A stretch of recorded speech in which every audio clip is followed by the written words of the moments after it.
बच्चों हम लोग 30 मिनट्स के अंदर पूरा सेमीकंडक्टर को रिवाइज करने वाले हैं। ध्यान से पूरा वीडियो देखिएगा, जैसे कोई भी टॉपिक आपसे स्किप ना हो। वीडियो पसंद आए तो लाइक और शेयर कीजिएगा। इजी फिजिक्स के लिए अरविंद एकेडमी चैनल को सब्सक्राइब कीजिएगा। चलिए स्टार्ट करते हैं। फुल चैप्टर इन 30 मिनट्स हम लोग करेंगे सेमीकंडक्टर्स को पूरा खत्म। कई बच्चों को रहता है कि सर जो आप पढ़ा रहे हैं इसका पीडीएफ उनको मिल जाए, तो मिल सकता है। आप अरविंद एकेडमी ऐप को डाउनलोड कर लीजिए, उसके स्टोर सेक्शन में जाइए, यहाँ पर फ्री पीडीएफ आपको दिख रहा है, क्लिक करके सारी पीडीएफ डाउनलोड कर लीजिए और अपने पढ़ाई के लिए इस्तेमाल कीजिए। तो अरविंद एकेडमी ऐप को डाउनलोड करना है, स्टोर सेक्शन में जाना है और अपनी पीडीएफ ले लेनी है अगर आपको पीडीएफ की रिक्वायरमेंट है तो। चलिए बात को आगे बढ़ाते हैं। जैसे सेमीकंडक्टर की बात करते हैं, तो जो सेमीकंडक्टर होते हैं उनकी जो रेजिस्टिविटी होती है वो मेटल से ज्यादा होती है और इंसुलेटर से कम होती है। इसलिए ध्यान रखिएगा कि मेटल के केस में, ये बड़ा पूछे जाने वाला सवाल है, मेटल के केस में अगर आप टेम्परेचर को बढ़ाते हैं तो रेजिस्टिविटी या रेजिस्टेंस आपका बढ़ जाता है। सेमीकंडक्टर के केसेस में आप अगर टेम्परेचर को बढ़ाएंगे तो इसकी रेजिस्टिविटी कम हो जाती है या रेजिस्टेंस कम हो जाता है। इसका सेमीकंडक्टर का जो अल्फा होता है, कोफिशिएंट ऑफ रेजिस्टिविटी, वो निगेटिव होता है, ध्यान रखिएगा। और इस मेटल का क्या होता है, अल्फा पॉजिटिव होता है। अल्फा पॉजिटिव होने का मतलब टेम्परेचर बढ़ाने पे रेजिस्टिविटी बढ़नी और सेमीकंडक्टर की टेम्परेचर बढ़ाने पे रेजिस्टिविटी घटनी। ये बात आप पकड़ के रखिएगा। अब क्या होता है, जब सेमीकंडक्टर का फॉर्मेशन होता है तो उस समय इनके अंदर क्या बैंड्स बन जाते हैं, एनर्जी के बैंड्स। तीन मेजर बैंड्स होते हैं। कंडक्शन बैंड होता है, बीच में एक एनर्जी गैप और नीचे वाला वैलेंस बैंड बोला जाता है। तो जो वैलेंस बैंड का टॉप मोस्ट एनर्जी लेवल होता है उसे वैलेंस बैंड ईवी बोलते हैं, और जो कंडक्शन बैंड का लोवेस्ट एनर्जी लेवल होता है उसको ईसी बोलते हैं। और ईसी और ईवी के बीच का जो एनर्जी गैप होता है वो एनर्जी गैप होता है। मतलब जो प्योर सिलिकॉन जर्मेनियम के जो सेमीकंडक्टर मिलते हैं उनमें जो इलेक्ट्रॉन हैं वो इस एनर्जी गैप के बीच में आपको कहीं नहीं दिखाई पड़ेंगे, या तो यहां रहेंगे और यहां इसी में रहेंगे। एक और स्पेशल जानकारी आपको दे देता हूं कि अगर इलेक्ट्रॉनों को करंट फ्लो करवानी है तो कंडक्शन बैंड में होना चाहिए। जो इलेक्ट्रॉन वैलेंस बैंड में है वो करंट को पास नहीं कर सकते, करंट कंट्रीब्यूट नहीं कर पाएंगे। तो अगर करंट को फ्लो करवाने में शामिल होना है इलेक्ट्रॉन को, या फ्लो करवानी है, तो इलेक्ट्रॉन कंडक्शन बैंड में चाहिए। जो होल्स होते हैं अगर वो वैलेंस बैंड में है तो करंट को कंडक्ट करा सकते हैं। होल क्या होते हैं, पॉजिटिव एंटिटी की तरह हम लोग डील करते हैं, अभी हम सारी बात करेंगे। ये बात ध्यान रखिएगा कि इलेक्ट्रॉनों को करंट के लिए कंडक्शन बैंड में पहुंचना होगा। और ये बहुत इंपॉर्टेंट है। ये क्या है, आपका जो मेटल्स है, जो सेमीकंडक्टर्स हैं, जो इंसुलेटर्स हैं, उनको एनर्जी बैंड थ्योरी के हिसाब से, एनर्जी बैंड थ्योरी, यही थ्योरी एनर्जी बैंड्स की, इसकी थ्योरी के बेसिस पे एक्सप्लेन किया जाता है। तो मेटल्स में दो केसेस होते हैं। देखिए मेटल में एक केस होगा लिथियम या सोडियम या पोटेशियम का। इसमें क्या रहता है कि ऑलरेडी कंडक्शन बैंड में वैलेंस बैंड वाले इलेक्ट्रॉन जंप करके पहुंचे होते हैं। उनको थोड़ा सा आप एनर्जी देंगे रूम टेम्परेचर पे तो कूद कर यहां चले जाते हैं। तो कंडक्शन बैंड में ऑलरेडी जब इलेक्ट्रॉन होते हैं तो और इनके बीच का गैप कम है इसी बी का, तो आपको प्रचुर मात्रा में इलेक्ट्रॉन मिलेंगे कंडक्शन बैंड में और करंट आराम से फ्लो करा लेंगे। दूसरा केस होता है कि जो कंडक्शन और वैलेंस बैंड है ये ओवरलैप कर जाते हैं। जब ये ओवरलैप कर जाएंगे तो बीच में एनर्जी गैप खत्म ही हो गया। तो जब एनर्जी गैप ही नहीं रहा तो कंडक्शन बैंड में भरपूर इलेक्ट्रॉन आपके पास हैं जो कि करंट को फ्लो कराने के काबिल हैं। इसलिए मेटल्स में कंडक्टिविटी ज्यादा होती है। आप समझ रहे हैं ना मेरी बात? फिर से रिपीट कर रहा हूं कि जब तक इलेक्ट्रॉन यहां नहीं पहुंचेगा कंडक्शन बैंड में तब तक करंट नहीं फ्लो होगी, और होल अगर वैलेंस बैंड में है तो करंट फ्लो करा पाएगा। ये कहानी हो गई मेटल्स की। अब इंसुलेटर्स में क्या होता है कि वैलेंस बैंड में तो इलेक्ट्रॉन होते हैं लेकिन जो कंडक्शन बैंड होता है वो एम्प्टी होता है, खाली होता है। तो यहां से इलेक्ट्रॉन अगर यहां इसको जंप करके जाना है तो उसको एनर्जी चाहिए। अदरवाइज क्योंकि इलेक्ट्रॉन जब तक पहुंचेगा नहीं, मैं यहां पे कोई और कलर ले लेता हूं जिससे आपको दिखे, हरा ले लेता हूं। जब तक यहां पे इलेक्ट्रॉन पहुंचेगा नहीं कंडक्शन बैंड में तब तक तो करंट फ्लो नहीं हो सकती। इसलिए जो एनर्जी गैप की वैल्यू होती है ईसी और ईवी के बीच की, ये 3 इलेक्ट्रॉन वोल्ट्स इंसुलेटर के केस में 3 इलेक्ट्रॉन वोल्ट से ज्यादा की होती है। तो इन केसेस में आपका इलेक्ट्रॉन यहां पहुंच ही नहीं पाता। मतलब आपके दोस्त का घर और आप के बीच में एक नाला है, वो नाला आप पार ही नहीं कर पाएंगे, नाला की जगह समुद्र हो गया समझ लो, तो वो पार ही नहीं होता है इंसुलेटर के केस में। और जब आप आ जाते हैं सेमीकंडक्टर के केस में, देखिए तो ये जो बीच का नाला है, जो एनर्जी गैप था, वो 3 इलेक्ट्रॉन वोल्ट से कम है। यानी कि अगर एक नाला ऐसा है कि आप उसको पार कर सकते हैं, तो यहां पर इलेक्ट्रॉन जो मौजूद है, अगर आप उसको काम भर की एनर्जी दे दें कि वो जंप करके कंडक्शन बैंड में पहुंच जाए, तो इंसुलेटर्स कंडक्टर की तरह बिहेव करने लगते हैं। तो ध्यान रखिएगा, ये क्या मैंने बताया, इंसुलेटर्स, सेमीकंडक्टर्स एंड मेटल्स का difference on the basis of energy band theory, कि जिसमें जो सेमीकंडक्टर हैं उनके बीच का एनर्जी गैप 3 इलेक्ट्रॉन वोल्ट से कम होता है। तो एनर्जी देंगे तो इलेक्ट्रॉन कूदकर कंडक्शन बैंड में चला जाएगा और वो करंट फ्लो कराने के काबिल बन जाएगा। और ये एनर्जी गैप देखिए जो जर्मेनियम के लिए होता है वो कितना होता है, वो 0.72 इलेक्ट्रॉन वोल्ट होता है। और सिलिकॉन के लिए कितना होता है, वो होता है 1.1 इलेक्ट्रॉन वोल्ट। ये जर्मेनियम और सिलिकॉन, ये दोनों प्योरेस्ट फॉर्म ऑफ सेमीकंडक्टर बोले जाते हैं। अभी हम समझेंगे इंट्रिंसिक एक्सट्रिंसिक आ गया। तो जो क्लासिफिकेशन ऑफ सेमीकंडक्टर है on the basis of charge, nature of charge carriers, ये इंट्रिंसिक सेमीकंडक्टर है, इसे बोलते हैं प्योरेस्ट फॉर्म ऑफ सेमीकंडक्टर। मैं कलर फिर से बदलता हूं, प्योरेस्ट फॉर्म ऑफ सेमीकंडक्टर मतलब जर्मेनियम एंड सिलिकॉन, इसके अंदर इंप्योरिटी बहुत ज्यादा कम होती है। मतलब 10 की पावर 10 एटम्स अगर हैं तो एक एटम इंप्योरिटी का आपको मिलेगा। दूसरा होता है एक्सट्रिंसिक सेमीकंडक्टर, ये इंप्योर फॉर्म होता है, इसको डोप्ड सेमीकंडक्टर भी बोलते हैं। इंप्योर इसलिए क्योंकि हम जानबूझकर सिलिकॉन और जर्मेनियम के अंदर इंप्योरिटी मिलाते हैं जैसे उसकी कंडक्टिविटी बढ़ाई जा सके। क्यों ऐसा करते हैं भी हम ये भी समझाएंगे। तो ये क्लासिफिकेशन हो गया। इंट्रिंसिक सेमीकंडक्टर जो कि सिलिकॉन या जर्मेनियम की हम बात कर रहे हैं, प्योरेस्ट फॉर्म ऑफ सेमीकंडक्टर, इसके अंदर दो चार्ज कैरियर होते हैं, इलेक्ट्रॉन एंड होल्स। होल्स क्या होते हैं अभी हम ये भी बताएंगे, लेकिन इलेक्ट्रॉन तो आप पहचानते ही। होल को हम as a positive charge treat करते हैं। पॉजिटिव चार्ज कितने के बराबर, इलेक्ट्रॉन के बराबर का ही पॉजिटिव चार्ज। तो इन दोनों की मूवमेंट की वजह से दो चार्ज कैरियर यहां मिले, hole and electrons in intrinsic semiconductors. अब क्या होता है, किसी भी सेमीकंडक्टर का जो हम एक्सप्लेनेशन करते हैं वो दो थ्योरी की मदद से करते हैं। एक तो वैलेंस बॉन्ड मॉडल, अभी हम समझेंगे कोवैलेंट बॉन्डिंग के आधार पर, और energy band model. Energy band हम देख चुके हैं जिसमें एनर्जी गैप की बात कही गई, वैलेंस बैंड की बात कही गई, कंडक्शन बैंड की बात की गई। तो इन दो मॉडल के बेसिस पे हम एक्सप्लेन करेंगे सेमीकंडक्टर को। अब ये देखिए वैलेंस बॉन्ड मॉडल, जहां बॉन्ड आ जाए मतलब बॉन्डिंग की बात है, कोवैलेंट बॉन्डिंग की बातचीत चल रही है। इंट्रिंसिक सेमीकंडक्टर मतलब प्योरेस्ट फॉर्म ऑफ सेमीकंडक्टर। आप जानते हैं कि सिलिकॉन एंड जर्मेनियम के आउटर शेल में 4 इलेक्ट्रॉन होते हैं। तो ये देखिए इसका न्यूक्लियस है, ये 4 इलेक्ट्रॉन ने इसने क्या किया, पेयरिंग कर ली बाकी 4 से। मैं रेड कलर लेता हूं, थोड़ा हाईलाइट हो जाएगा, आपको देखने में आसानी होगी। ये 4 के भाई इनके पास देखो 1 2 3 4 ये अपने थे, और ये इसने यहां से एक के बाजू से चलते हैं, एक वाले ने 5 से इनसे दोस्ती कर ली, कोवेलेंट बॉन्डिंग, ये छठा ले लिया, ये 7वां ले लिया, ये 8वां, तो अपना ऑक्टेट पूरा कर लिया। इसलिए जितने भी यहां पर सिलिकॉन या जर्मेनियम के एटम हैं वो कोवेलेंट बॉन्डिंग कर लेते हैं और बढ़िया परफेक्टली मजे में रहते हैं। ये कब की कहानी है, 0 केल्विन पर बात कर लीजिए या बड़ी लो टेम्परेचर पे, उस समय ये कंडक्टर नहीं होता। बढ़िया। अब आप क्या करते हैं कि जैसे ही उसको थोड़ा सा टेम्परेचर देते हैं, रूम टेम्परेचर काफी 300 केल्विन का मोटा मोटा मान लीजिए, रूम टेम्परेचर पे क्या होता है, इनकी कोवेलेंट बॉन्डिंग में जो शामिल इलेक्ट्रॉन है उनको इतनी एनर्जी मिल जाती है कि बॉन्ड तोड़ के निकल लेते हैं। तो यहां पे देखिए इलेक्ट्रॉन जो शामिल था वो तोड़कर भाग गया। भागने का मतलब क्या है, इसे बोलते हैं थर्मली जनरेटेड फ्री इलेक्ट्रॉन। इसको थर्मल एनर्जी इतनी मिली कि वो फ्री हो गया। अब जब ये छोड़ के ये गया है अपनी सीट, इसी सीट को हम बोलते हैं होल। तो होल क्या है, जो इलेक्ट्रॉन ने अपनी सीट वैकेंट की है उसी सीट को, एम्प्टी स्पेस को हम होल बोलते हैं और पॉजिटिव चार्ज की तरह ट्रीट करते हैं। ये होल हो गया।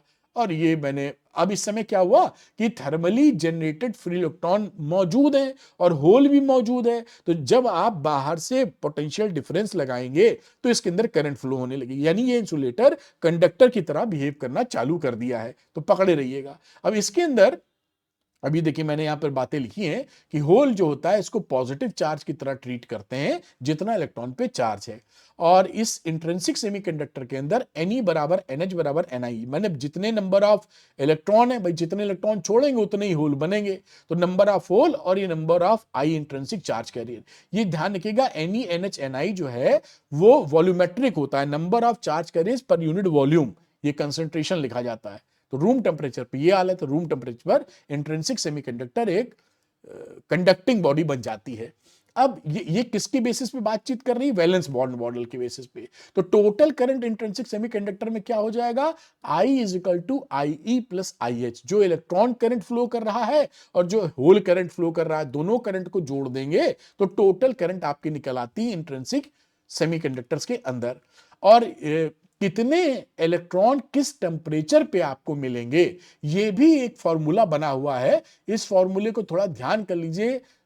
एक बार सवाल आया था 10 इयर्स में कि कुल मिला के टेम्परेचर बढ़ाने पर Ne बढ़ता है, लेकिन कितना बढ़ता है? इस C कांस्टेंट है, E हो गया, और माइनस आयनाइजेशन पोटेंशियल, के हो गया आपका Boltzmann constant, T absolute temperature. थोड़ा सा याद कर लीजिए इसको, और ये तो आप समझ ही चुके हैं। Ne is equal to NH is equal to Ni, तो ये बताता है किस टेम्परेचर पर कितना चार्ज कैरियर इलेक्ट्रॉन आपको मिलेंगे। तो अभी जो बातें की थी वो बॉन्ड मॉडल पे थी, कोवेलेंट बॉन्डिंग पर। अब हम इसी इंट्रिंसिक सेमीकंडक्टर को एनर्जी बैंड थ्योरी पे समझाएंगे। बैंड थ्योरी वही वैलेंस बॉन्ड, कंडक्शन बैंड और वैलेंस बैंड वाली थ्योरी। तो 0 केल्विन के ऊपर अगर आप देखें तो जो जो वैलेंस बैंड में ये Vc है, वैलेंस बैंड है ये, और ये ऊपर वाला कंडक्शन बैंड है। तो वैलेंस बैंड में सारे इलेक्ट्रॉन भरे होते हैं, एक भी इलेक्ट्रॉन आपको कंडक्शन बैंड में नहीं मिलेगा। और आपसे मेरी चर्चा हुई है कि जब तक कंडक्शन बैंड में इलेक्ट्रॉन ना मिले तो वो करंट फ्लो कराने के काबिल नहीं होता, यानी करंट नहीं फ्लो करेगी, एनर्जी गैप है। अब जब 0 केल्विन से ज्यादा, या आप कह दीजिए कि भैया रूम टेम्परेचर पे या उससे ज्यादा टेम्परेचर पर, यहां से कुछ इलेक्ट्रॉन कूद कर कंडक्शन बैंड में चले गए हैं। तो अब देखिए कंडक्शन बैंड में इलेक्ट्रॉन मौजूद है तो ये करंट फ्लो करा सकते हैं, और होल वैलेंस बैंड में मौजूद है इसलिए होल भी करंट फ्लो करा सकता है। इसलिए दोनों लोग करंट फ्लो कराएंगे और net current IE plus IH यहां पर मिल जाएगी। तो ये इसकी एनर्जी बैंड मॉडल हो गया।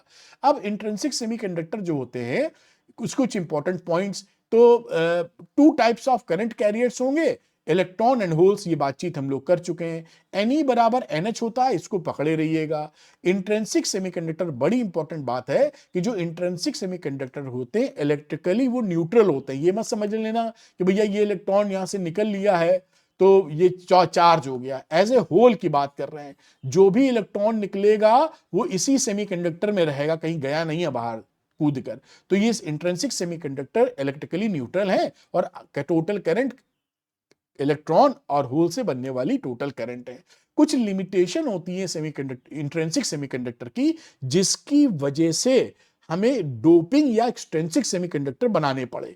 एक तो होता है लो इलेक्ट्रिकल कंडक्टिविटी। यहां पर सिलिकॉन या जर्मेनियम में आपको जो कंसंट्रेशन मिलता है इलेक्ट्रॉनों का वो 10 की पावर 6 मीटर क्यूब होता है, पर मीटर क्यूब। जो कंडक्टर्स होते हैं उसमें 10 की पावर 29 तक होता है, तो दिस इज वेरी लेस।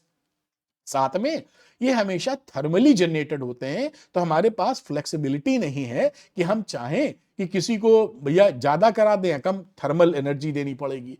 दूसरा, हमेशा Ne बराबर NH होता है। अगर हमें कहीं रिक्वायरमेंट पड़ गई कि NH ज्यादा चाहिए तो हम नहीं ले सकते। ये लिमिटेशन की वजह से हम लोग एक्सट्रिंसिक सेमीकंडक्टर बनाते हैं, यानी सिलिकॉन या जर्मेनियम में हम कुछ इंप्योरिटी ऐड कर देंगे और उसके बाद जो सेमीकंडक्टर प्राप्त होगा वो एक्सट्रिंसिक सेमीकंडक्टर होगा। अभी इस इंप्योरिटी को जो हम ऐड करते हैं, उस ऐड करने को प्रोसेस को बोला जाता है डोपिंग। अभी उसकी बात भी करेंगे। तो डोपिंग क्या है? Deliberate effort to add suitable impurity in the purest semiconductors, उसे डोपिंग वो मेथड कहलाता है। और जो बनेगा वो एक्सट्रिंसिक सेमीकंडक्टर बनेगा। एक्सट्रिंसिक सेमीकंडक्टर पी टाइप या एन टाइप होते हैं, डिपेंडिंग ऑन कि कौन सी इंप्योरिटी ऐड कर रहे हैं, अभी हम बातचीत करेंगे। तो ये देखिए एक्सट्रिंसिक सेमीकंडक्टर हो गया एन टाइप। तो एन टाइप का मतलब, एन टाइप कैसे बनता है? जब हम सिलिकॉन या जर्मेनियम में पेंटावेलेंट एटम, आर्सेनिक, एंटीमनी या फास्फोरस, जिसके पास आउटर सेल में 5 इलेक्ट्रॉन होते हैं, उनको यहां पर जब हम ऐड करते हैं इंप्योरिटी, तो ये बन जाता है एन टाइप सेमीकंडक्टर। तो एन टाइप सेमीकंडक्टर, ये यहां पे देखिए, ये बीच में रेड कलर ले लेते हैं समझाने के लिए एक्सट्रिंसिक में। तो यहां पर ये देखिए ये फास्फोरस मान लो ऐड कर दिया है, तो इसके पास 5 इलेक्ट्रॉन होते हैं। तो इसके इसके अपने कितने? 1 2, ये तीसरा, चौथा और पांचवा, और 4 इसने बाजू वाले से बॉन्डिंग कर ली। ये कौन सा मॉडल है? वैलेंस बॉन्ड मॉडल, बॉन्डिंग के असर पे बता रहे हैं। तो इसका ऑक्टेट पूरा हो चुका, 8 इलेक्ट्रॉन आउटर शेल में है, लेकिन ये 3 नंबर वाला इलेक्ट्रॉन इससे लटका रहता है। वो किसी मतलब वो उसकी जरूरत नहीं है ये फास्फोरस को, लेकिन वो अभी छोड़ के गया नहीं, क्योंकि न्यूक्लियस हल्का सा उसको अट्रैक्ट किए रहता है। अब जैसे ही थोड़ी एनर्जी देते हो, ये इलेक्ट्रॉन तुरंत फ्री हो जाता है। यानी ये इलेक्ट्रॉन जो बचा है, एक इलेक्ट्रॉन, ये फ्री होने के लिए तैयार है। बहुत छोटी सी एनर्जी पर ही ये रेडी हो जाएगा करंट फ्लो कराने के लिए। इसीलिए आप आर्सेनिक, एंटीमनी, फास्फोरस को डोनर एटम्स बोलते हैं, क्योंकि ये इलेक्ट्रॉन डोनेट कर रहे हैं। ये इलेक्ट्रॉन डोनेट कर रहे हैं, इसलिए डोनर एटम। तो ये आप पकड़ के रखिएगा, डोनर एटम। अब यहां पर जो वैलेंस बॉन्ड मॉडल के तहत जो हम एन टाइप सेमीकंडक्टर की बात कर रहे थे, उसमें क्या होता है कि पहले जो हमको, जब ये हमने इंप्योरिटी ऐड नहीं की थी, उस समय जर्मेनियम को, आपको एग्जांपल दिखाऊं, पहले जर्मेनियम को कूदाने के लिए इलेक्ट्रॉन को कंडक्शन बैंड में 0.7.2 इलेक्ट्रॉन वोल्ट लग रहा था। अब ये इंप्योरिटी ऐड करने के बाद, ये देखिए यहां लिखा है मैंने, 0.01 इलेक्ट्रॉन वोल्ट की एनर्जी चाहिए। ये इंट्रिंसिक था और ये एक्सट्रिंसिक है। तो हमारा फायदा क्या हुआ कि बहुत छोटी सी एनर्जी पर ही फ्री इलेक्ट्रॉन हमको मिल जाएंगे, हमारी कंडक्टिविटी बढ़ जाएगी। बड़ी अच्छी बात है। अब इस एन टाइप सेमीकंडक्टर के अंदर इलेक्ट्रॉन्स होते हैं मेजॉरिटी चार्ज कैरियर और होल्स होते हैं माइनॉरिटी चार्ज कैरियर। तो Ni is much much higher than NH। इसको भी दिमाग में बसा के रखिए। फिर मैं आपको रिमाइंड करा दूं, यहां ये जो इलेक्ट्रॉन निकलेगा थोड़ी एनर्जी लेकर, आप ये मत समझ जाना कि ये जो सेमीकंडक्टर है एक्सट्रिंसिक, वो एन का मतलब निगेटिव चार्ज है। एज ए होल सेमीकंडक्टर, चाहे इंट्रिंसिक हो चाहे एक्सट्रिंसिक हो, इलेक्ट्रिकली न्यूट्रल होता है। जब ये छोड़ के जाता है तो ये केवल एटम चार्ज होगा, पूरे में तो ये भागा नहीं है। तो इसका मतलब ये होता है कि इंट्रिंसिक हो चाहे एक्सट्रिंसिक हो, एज ए होल आपका सेमीकंडक्टर इलेक्ट्रिकली न्यूट्रल रहने वाला है। अब ये एक्सट्रिंसिक सेमीकंडक्टर का एनर्जी बैंड मॉडल के बेसिस पर एक्सप्लेनेशन। तो आप क्या होता है, यहां पर एक इंटरेस्टिंग चीज होती है कि जब आप इंप्योरिटी ऐड करते हैं, एक नई एनर्जी लेवल बन जाती है। ये बहुत इंपॉर्टेंट है, इसे बोलते हैं डोनर एनर्जी लेवल। ये just below the conduction band होती है, ये देखिए। और इसका गैप भी याद करिएगा, क्योंकि फोटो डायग्राम बनाने को आता है। तो 0.01 इलेक्ट्रॉन वोल्ट का डिफरेंस रहता है, जो लोएस्ट कंडक्शन बैंड की लोएस्ट एनर्जी लेवल EC है ये। तो ये डोनर एटम, यहां पर इलेक्ट्रॉन मौजूद होते हैं, ये इस स्टेज में है। जैसे ही थोड़ी एनर्जी दोगे, गप से यहां पहुंच जाएंगे, क्योंकि बाजू में तो खड़े हैं, दरवाजे के बाहर है, जैसी गोलाखट से एंट्री हो गई। तो यहां पर जब आप पहुंच गए डोनर एटम, तो क्या हुआ, कंडक्टिविटी चालू हो गई। और कुछ यहां से इलेक्ट्रॉन्स यहां से भी जंप करके चले जाते हैं, कुछ माइनर है ना, कुछ तो यहां होल बन जाएगा, ये भी कंडक्टिविटी देगा। तो कुल मिला के ये आपका एनर्जी बैंड थ्योरी है। इस डायग्राम को, दैट इज वेरी इंपॉर्टेंट आपको, क्योंकि जो प्योरेस्ट फॉर्म ऑफ सेमीकंडक्टर होता है, उसमें ये बीच का एनर्जी गैप नहीं होता। जब आप इंप्योरिटी ऐड कर देते हैं, तो ये बीच का एनर्जी लेवल बन जाता है। ये एन टाइप सेमीकंडक्टर की कहानी है, जहां पे डोनर एनर्जी लेवल बना है। अब ये वैलेंस बॉन्ड मॉडल है पी टाइप का, अभी तक हमने एन टाइप की बात की थी। तो पी टाइप सेमीकंडक्टर में क्या होता है कि सिलिकॉन एंड जर्मेनियम में आप इंडियम, बोरॉन, एल्युमिनियम, यानी जिसके आउटर शेल में 3 इलेक्ट्रॉन हैं, उनको ऐड कर देते हैं। एल्युमिनियम याद कर लीजिए, तीनों ध्यान कर लीजिए। अब 3 इलेक्ट्रॉन जब ऐड करोगे, तो इसका पास देखिए 1 2 और 3, तो बाकी 4 इलेक्ट्रॉन बाजू से ले लिया, फिर भी एक एक रह गया। ये जो रह जाता है, यही होल का काम करता है। क्योंकि एक की कमी रह गई, और इसी वजह से इसको बोलते हैं पी टाइप सेमीकंडक्टर, क्योंकि ये होल अट्रैक्ट करता है इलेक्ट्रॉनों को, इसीलिए इसको बोलते हैं इलेक्ट्रॉन को एक्सेप्ट कर रहा है तो एक्सेप्टर एटम। एक्सेप्टर एटम क्यों? क्योंकि इलेक्ट्रॉन एक्सेप्ट करेगा। तो ये पी टाइप, अगेन ध्यान रखिएगा, पी टाइप का मतलब पॉजिटिव चार्ज सेमीकंडक्टर नहीं है, इलेक्ट्रिकली न्यूट्रल है as a hole. N type का मतलब नेगेटिव चार्ज नहीं है, बार बार याद दिला रहा हूं। अब यहां पर क्या होता है, पी टाइप में जो इलेक्ट्रॉन्स होते हैं माइनॉरिटी चार्ज कैरियर, और होल्स होते हैं मेजॉरिटी चार्ज कैरियर। तो होल हो जाएंगे ज्यादा और एनी हो जाएगा कम, क्योंकि होल ऑलरेडी आपने प्लेस कर दिया है। अब ये extrinsic semiconductor P type semiconductor का एनर्जी बैंड मॉड एक्सप्लेनेशन। तो यहां पर देखिए, जब आप इंप्योरिटी ऐड करते हो तो एक नया एक्सेप्टर एनर्जी लेवल बन जाता है, वो just above the valence band बनता है, ये इसके ऊपर, ये इतना एनर्जी गैप, इसको भी याद रखना जरूरी है, 0.01 से लेकर 0.05 इलेक्ट्रॉन वोल्ट तक। अब क्या होगा कि जो इलेक्ट्रॉन यहां हैं उनको थोड़ी सी भी एनर्जी दोगे तो कूद कर यहां पहुंच जाएंगे। जैसे ही कूद कर पहुंचे तो यहां पर होल बनने शुरू हो गए। जब होल बन गए तो होल जब वैलेंस बैंड में होते हैं तो करंट फ्लो करा सकते हैं, करंट फ्लो होनी चालू हो गई। तो ध्यान रखिएगा, पी टाइप सेमीकंडक्टर में ये जो एक्सेप्टर एनर्जी लेवल है just above the valence band बनता है, और ये एनर्जी गैप है। तो ये इंटरेस्टिंग पॉइंट है। पॉइंट्स टू बी नोटेड, यानी कि under thermal equilibrium N E into N H equal to N I square होता है। एन ई क्या है? जो इंट्रेंसिक सेमीकंडक्टर है, जो एक्सट्रेंसिक सेमीकंडक्टर है, उनका कंसंट्रेशन इलेक्ट्रॉन और होल का, और दोनों को मल्टीप्लाई कर दोगे तो इंट्रेंसिक सेमीकंडक्टर की जो रहता है उसके स्क्वायर के बराबर।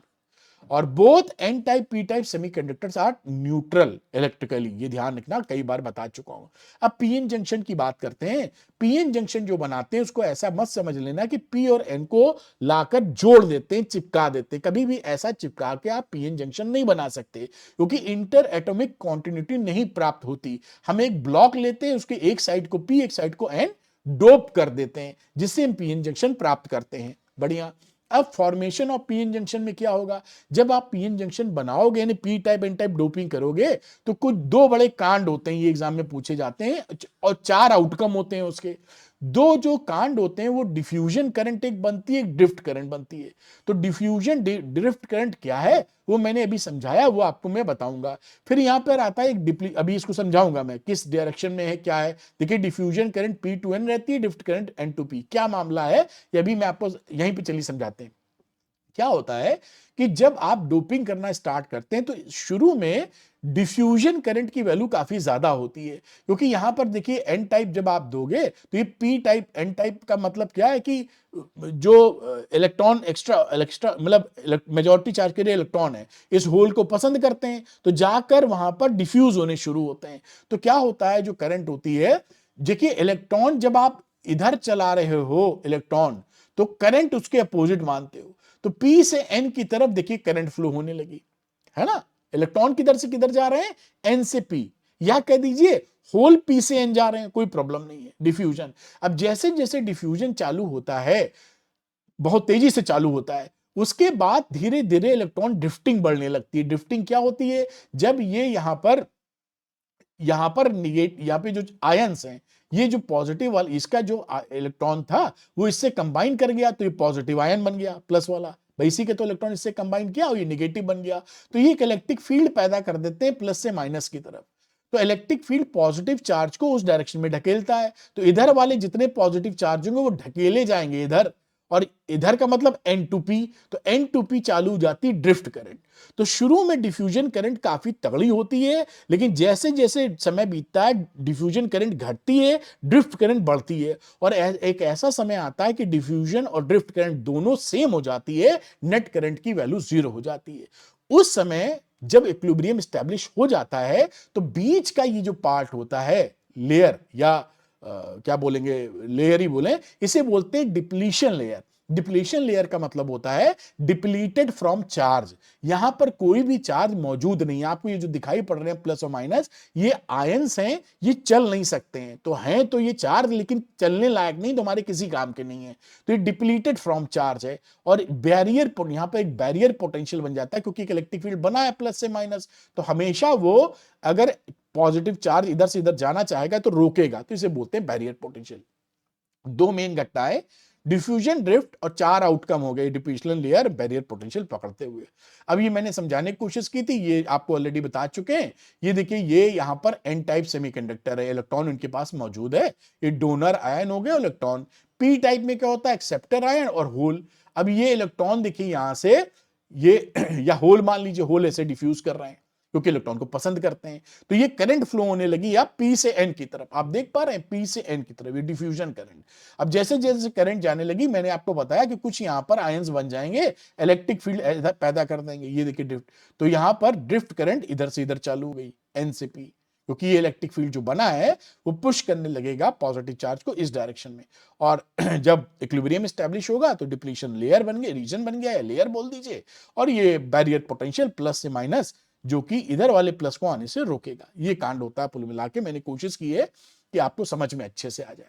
अब सेमीकंडक्टर डायोड जो होता है वो बेसिकली इस टाइप का होता है, सॉलिड स्टेट बॉडी हो गई, किनारे मेटल्स के कांटेक्ट होते हैं और दो टर्मिनल होते हैं, लेकिन सिंबॉलिक फॉर्म में फिजिक्स में ऐसे दिखाते हैं, P2N, एरो बनाएंगे P2N। ध्यान रखिएगा, ये कन्वेंशनल करंट P2N फ्लो होती है, इसलिए एरो ऐसा बनाया गया है। दैट इज द PN लिखा है, आगे हम लोग PN लिखना भी बंद कर देंगे, तो ये समझ जाएंगे P किधर है, इधर P इधर है, ठीक। अब वर्किंग ऑफ पीएन जंक्शन, अब पीएन जंक्शन की वर्किंग में दो तरह की हम बाइसिंग करते हैं। बाइसिंग करने का मतलब है सेमीकंडक्टर के ऊपर एक्सटर्नल वोल्टेज लगाना। तो जब आप इस P वाले को पॉजिटिव टर्मिनल से और N वाले को निगेटिव टर्मिनल से जोड़ते हैं तो बोलते हैं फॉरवर्ड बाइसिंग, है ना। इस फॉरवर्ड बाइसिंग में क्या होगा, फॉरवर्ड बाइसिंग के अंदर बैरियर पोटेंशियल डिक्रीज कर जाता है। यानी पहले ये अगर V नॉट था, ये इतनी वैल्यू V नॉट, तो ये V नॉट माइनस V हो जाएगा बैरियर पोटेंशियल, और ज्यादा और बाइसिंग कर देंगे तो और कम हो जाएगा। तो हमेशा बैरियर पोटेंशियल घट जाता है, ये याद रखिएगा। डिप्लीशन लेयर कम हो जाती है, सिकुड़ जाती है, ये देखिए इसकी विड्थ कम हो गई है। तो फॉरवर्ड बाइसिंग में पूछा हो जाता है, डिप्लीशन लेयर की विड्थ कम हो जाती है। Effective resistance across PN junction decrease होता है, करंट जो मिलती है वो मिली एम्पियर में मिलती है। रिवर्स बाइसिंग में आपको माइक्रो एम्पियर में मिलेगी। तो ये बात यहां हो गई। वर्किंग रिवर्स बाइसिंग में क्या होता है, पी को माइनस से कनेक्ट कर दो, एन को प्लस से कनेक्ट कर दो, रिवर्स बाइसिंग। अब जब रिवर्स बाइसिंग कर दोगे तो क्या होगा, पोटेंशियल बैरियर बढ़ जाता है। पहले देखिए V नॉट था यहां तक 1 तक, अब उल्टा कनेक्शन में इतना बड़ा हो गया। यानी कि जो नेचुरल फ्लो होना चाहिए पॉजिटिव का, पी से एन जाने वाला पॉजिटिव चार्ज का, वो जा नहीं पाएगा, रुकावट ज्यादा है, तो बैरियर पोटेंशियल बढ़ जाता है। डिप्लीशन रीजन की विड्थ चौड़ी हो जाती है, बढ़ जाएगी रिवर्स बाइसिंग में। और resistance across PN junction very large होगा। No current due to majority charge carrier, majority charge carrier की वजह से आपको करंट नहीं मिलेगी, माइनॉरिटी चार्ज कैरियर की वजह से करंट मिलेगी, जो कि माइक्रो एम्पियर में मिलती है, यानी बहुत ही कम करंट मिलती है। ये फॉरवर्ड बाइसिंग का सर्किट है, ये भी सर्किट डायग्राम आपसे पूछा जाता है। ये पीएन जंक्शन वोल्टेज नापने के लिए वोल्ट मीटर पैरेलल में लगाया जाता है। अब क्योंकि फॉरवर्ड बाइसिंग में तो मिली एम्पियर वाला लगाएंगे। इस P को देखिए पॉजिटिव से कनेक्ट किया, इस N को यहां से आइए तो नेगेटिव से कनेक्ट किया, ये रिस्टोर्ट है जिससे हम कम ज्यादा पोटेंशियल को कर सकें। तो ये फॉरवर्ड बाइसिंग का डायग्राम याद होना चाहिए। शुरू में जब आप फॉरवर्ड बाइसिंग में पोटेंशियल बढ़ाते हैं तो थोड़ा पोटेंशियल बढ़ाने पर करंट देखते हैं नहीं बढ़ रही है। एक जैसे सिलिकॉन के केस में जब आप 0.7 वोल्ट पहुंच जाते हैं तब करंट तेजी से बढ़ना शुरू होती है। ये जो 0.7 है इसी को बोलते हैं कट इन वोल्टेज या नी वोल्टेज। तो ये इसके बीच का ये बैरियर पोटेंशियल हो गया। तो नी जब बैरियर पोटेंशियल से ऊपर चले जाते हो तो करंट बहने लगती। स्पीड ब्रेकर समझो रोड पे बने रहते हैं, धीरे चलाओगे तो नहीं चढ़ पाओगे, थोड़ी तेज चलाओगे तो चढ़ोगे। तो ये नी वोल्टेज या कट इन वोल्टेज होता है जिसके बाद करंट फ्लो होना शुरू होती है और एक्सपोनेंशियली समझ लीजिए बहुत तेजी से बढ़ती है। ये रिवर्स बाइसिंग है। रिवर्स बाइसिंग में देखिए वोल्ट मीटर पैरेलल में लगाया, माइक्रोमीटर क्योंकि करंट की वैल्यू बहुत कम होनी है, और पी वाले को कनेक्ट किया माइनस से देखिए, और एन वाले को कनेक्ट किया प्लस से, उल्टा लगाते हैं इसमें। ये डायग्राम इंपॉर्टेंट है, कई बार पूछा गया है सर्किट डायग्राम रिवर्स बाइसिंग का। रिवर्स बाइसिंग में देखिए जब पोटेंशियल बढ़ाते हैं तो इसका आप देखते हैं करंट बढ़ती ही नहीं है, ये कांस्टेंट रिवर्स डायरेक्शन में कांस्टेंट रहती है। फिर ब्रेकडाउन वोल्टेज आता है, तब आप वहां उतना पहुंचा दोगे रिवर्स में वोल्टेज तो इसका ब्रेकडाउन हो जाता है। ब्रेकडाउन का मतलब है कि मेजॉरिटी जो कैरियर्स हैं वो बहुत ज्यादा बॉन्डिंग टूट जाती है सारी, तो बहुत सारे मेजॉरिटी चार्ज कैरियर मिल जाते हैं, उसके बाद सेमीकंडक्टर का कांड हो जाता है, वो किसी काम का बचता नहीं है। तो ये कहानी है रिवर्स बाइसिंग की। अच्छा, ये मैंने डायग्राम दोनों, ये देखिए फॉरवर्ड बाइसिंग का डायग्राम है, ये जर्मेनियम का और ये सिलिकॉन का इस तरह से, और ये रिवर्स बाइसिंग का। ये कहानी इसकी हो गई कट इन वोल्टेज और माइक्रो एम्पेयर वाली ये कहानी है। ये मैं इसको ऑफ करूं, किसी का फोन है वरना आपको पढ़ाने में दिक्कत होगी। खैर, तो ये आगे चलते हैं, ये डायनेमिक रेजिस्टेंस की बात करते हैं, क्योंकि ये जो सेमीकंडक्टर्स होते हैं पीएन जंक्शन, ये ओम्स लॉ फॉलो नहीं करते हैं, इसलिए ये ओम्स लॉ फॉलो नहीं करते शुरू में, तो इसका जो पार्ट ओम्स लॉ थोड़ा सा पार्ट लेते हैं, वहां के ये रेजिस्टेंस बदलता रहता है हर जगह इसका, इसलिए इसको डायनेमिक रेजिस्टेंस बोलते हैं। छोटे से पार्ट में जहां ओम्स लॉ फॉलो करा सकते हैं वह डेल्टा वी अपॉन डेल्टा आई से निकालते हैं। पूरे कंडक्टर के लिए रेजिस्टेंस कांस्टेंट नहीं होता, ओम्स लॉ में तो पूरे तार के लिए होता था, यहां ये फॉलो नहीं करता पीएन जंक्शन ओम्स लॉ। अब junction diode as a rectifier, तो पहली चीज ये कि रेक्टिफायर क्या होता है, तो रेक्टिफायर वो डिवाइस होता है जो अल्टरनेटिंग करंट या वोल्टेज को डायरेक्ट करंट या वोल्टेज में चेंज करता है। तो ये रेक्टिफायर का काम होता है कि जो अल्टरनेटिंग करंट या वोल्टेज है उसे चेंज कर दे डायरेक्ट करंट में। तो ये रेक्टिफाई करता है एसी को डीसी में, एसी को डीसी में, ये रेक्टिफाई करने की कहानी है रेक्टिफायर। रेक्टिफायर में पीएन जंक्शन इस्तेमाल किए जाते हैं। क्यों इस्तेमाल किए, उसका प्रिंसिपल, तो प्रिंसिपल ये होता है कि फॉरवर्ड बाइसिंग में जब आप लगाते हो तो ये रेजिस्टेंस आइडियल है तो देता ही नहीं, वरना लेस रेजिस्टेंस है, और अगर रिवर्स बाइसिंग में लगाते हो तो हाई रेजिस्टेंस देता, आइडियल है तो इनफाइनाइट रेजिस्टेंस देगा। कहने का कुल मतलब क्या है, फॉरवर्ड बाइसिंग में करंट को पास कराएगा, रिवर्स बाइसिंग में करंट को स्टॉप कर देगा, यानी ये यूनी डायरेक्शनल प्रॉपर्टी हो जाएगी करंट फ्लो की। इसी का इस्तेमाल करके हम एसी से डीसी का रेक्टिफिकेशन करते हैं, ये प्रिंसिपल यहां लिखा है। और दो तरह के रेक्टिफायर हम पढ़ते हैं, हाफ वेव और फुल वेव रेक्टिफायर। आइए देखते हैं कि हाफ वेव रेक्टिफायर क्या है। देखिए, एक चीज मैं पहले ही बता दूं, खैर यहां से समझा देता हूं फिर बताता हूं। तो हाफ वेव रेक्टिफायर का ये डायग्राम बनाने को भी आ जाता है। यहां पर आप देखिए सिंगल डायोड इस्तेमाल किया गया, सिंगल डायोड है। तो ये एसी की सप्लाई देंगे, ट्रांसफार्मर बीच में लगा हुआ है, मान लीजिए ये प्लस है, आप जाते हैं ना जो एसी देते हो, आधा ऊपर रहती है आधा नीचे, ये प्लस मानो इसको माइनस, तो जब ये आधी साइकिल में प्लस और ये माइनस होता है तो ये प्लस हो गया सीधा, ये प्लस और ये माइनस। उस समय ये पी वाला आ गया प्लस में, एन वाला आ गया माइनस में, तो ये फॉरवर्ड बाइसिंग में करंट फ्लो कर देता। जब ये पलटता है, जब ये माइनस हो जाएगा और जब ये प्लस, ये पलट जाएगा, उस समय प्लस का हो जाएगा प्लस और ये माइनस, तो ये रिवर्स बाइसिंग में हो जाता है, तो करंट स्टॉप कर देता है। तो क्या होगा, ये देखिए ये वोल्टेज, ये आप डायग्राम सीख लीजिएगा प्रैक्टिस करके। ये वोल्टेज आपने अप्लाइड किया इस ए पर, ये जो दे रहे हैं, जब प्लस था तो करंट फॉरवर्ड बाइसिंग थी, पास हो गई। जब ये निगेटिव में था तो रिवर्स बाइसिंग में करंट खत्म, इसने पास ही नहीं की। फिर ये प्लस हुआ तो ये क्या हुआ, ये देखिए पूरी जो फैक्टर था उसमें ये पल्सेस मिल जाती हैं आपको, बीच का गायब कर देता है, तो आधी वेव को रेक्टिफाई किया, तो इसलिए नाम इसका रख दिया गया हाफ वेव रेक्टिफायर, आधी वेव खा गया ये। यहां पर एक इंटरेस्टिंग बात क्या होती है कि आउटपुट और इनपुट फ्रीक्वेंसी सेम रहती है। अगर इनपुट फ्रीक्वेंसी आपने 50 हर्ट्ज लगाई है तो आउटपुट फ्रीक्वेंसी भी 50 हर्ट्ज मिलेगी। मैं क्यों ऐसा बोल रहा हूं, क्योंकि फुल वेव रेक्टिफायर में डबल हो जाती है और वो पूछते हैं आपसे, इसलिए। आइए फुल वेव रेक्टिफायर में देखें, तो फुल वेव रेक्टिफायर में फ्रीक्वेंसी होती है डबल, इनपुट जितना दोगे आउटपुट उसका डबल मिलेगा। यहां एक सेंटर टैप ट्रांसफार्मर यूज करते हैं, मतलब ये बीच में इसका कनेक्शन करते हैं ट्रांसफार्मर का अर्थिंग के साथ में। दो डायोड इस्तेमाल किए जाते हैं। तो क्या होगा, जब एक बार ये प्लस कर दोगे, इसको प्लस कर देते, और इसको मैं इसको दो प्लस करता हूं, इसको एक प्लस और इसको माइनस कर देता हूं, तो इसमें देखिए इधर वाला भी दो प्लस हो गया, बीच वाला एक प्लस और ये वाला माइनस। तो जब ये दो प्लस है तो ये फॉरवर्ड बाइसिंग में पी, और ये देखिए यहां पे जो कनेक्शन है वो कनेक्शन जा रहा है इसकी रिस्पेक्ट में कम, तो ये फॉरवर्ड बाइसिंग में, ये रिवर्स बाइसिंग में, तो करंट यहां से फ्लो कर गई। तो ये देखिए वेवफॉर्म एट ए ये प्लस था और ये वेवफॉर्म ए बी माइनस था, तो ए वाले ने कैप्चर किया और D1 करंट पास कर दी, और ये रिवर्स बाइसिंग में था बी वाला, तो ये करंट नहीं दे पाया। अब जब ये साइकिल पलटेगी तो ये फॉरवर्ड बाइसिंग में हो जाएगा, ऊपर वाला रिवर्स में हो जाएगा। ये देखिए माइनस में चला गया, तो D1 जो लगा था इसके क्रॉस वो करंट नहीं देगा, लेकिन D2 वाला दे देगा, क्योंकि ये बी के पास में D2 वाला लगा, इसने करंट दे दी। तो कुल मिला के जो वेव बन रही है पूरी पूरी वेव रेक्टिफाई हो जाती है, जैसा आप देख पाएंगे, है ना। इस तरह से वेव मिल जाती है। तो जो फ्रीक्वेंसी यहां से यहां तक मिल रही थी, यहां 2 बार मिल गई, तो डबल द फ्रीक्वेंसी। ये फुल वेव रेक्टिफायर है। That is very important for you.